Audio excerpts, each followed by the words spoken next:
Welcome to BMC Software's guide to installing the BMC AMI Storage for z/OS product families using the BMC Common Installation System for z/OS. This instructional video is intended for users who are newly installing the FDR, FATSCopy, or IAM product families, or users upgrading from older versions such as FDR 5490, IAM 1002, or FATSCopy 4933 and releases prior. This is part 3 of a 5-part instructional video series.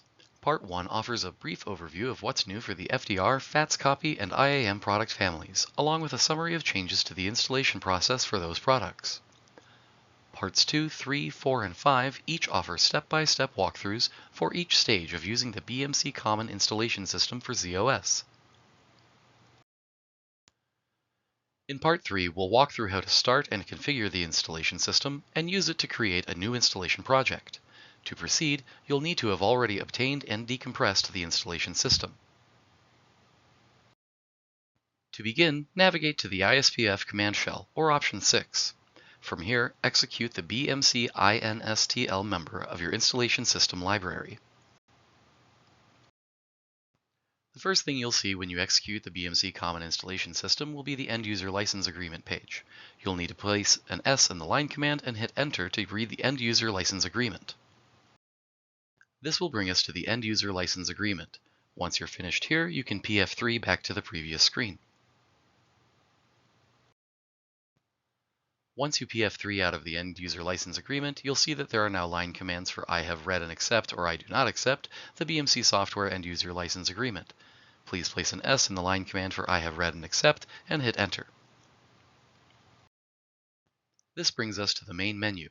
Our first stop is number 5, Set Site-Wide Default Values. We'll need to do this before we go any further with any other option.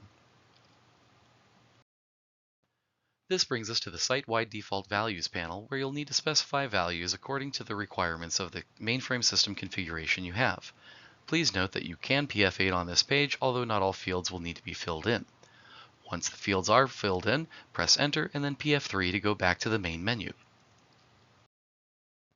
Back at the main menu, we'll enter the number 6 to check for installation system updates. This is an important step to take before we start our installation, especially if using the installation system for the first time, and will help us avoid headaches on down the line.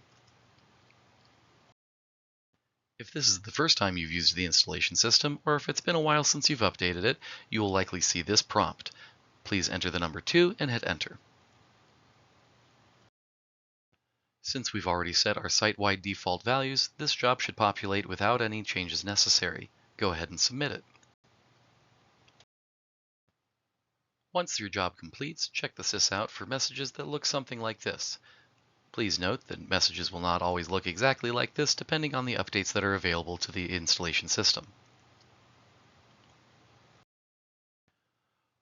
Once the installation system updates are complete, navigate back to the main menu and enter 2. This brings us to the Manage Projects panel. At the top on the command line, you'll want to type the word New and hit Enter.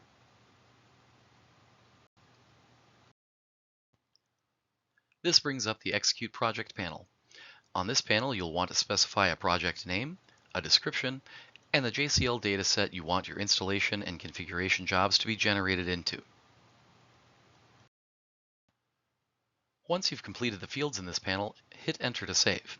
Congratulations! You're ready to begin the process of generating your installation jobs, which we'll cover in Part 4 of this video series. If you have any questions about starting and configuring the installation system, or about creating a new installation project, please consult the Frequently Asked Questions document published with this video series, or check docs.bmc.com. If you run into any errors or other problems that require advanced troubleshooting, please open a case with BMC support. This concludes Part 3 of BMC Software's guide to installing the BMC AMI Storage for z/OS product families using the BMC Common Installation System for z/OS. Thank you for watching.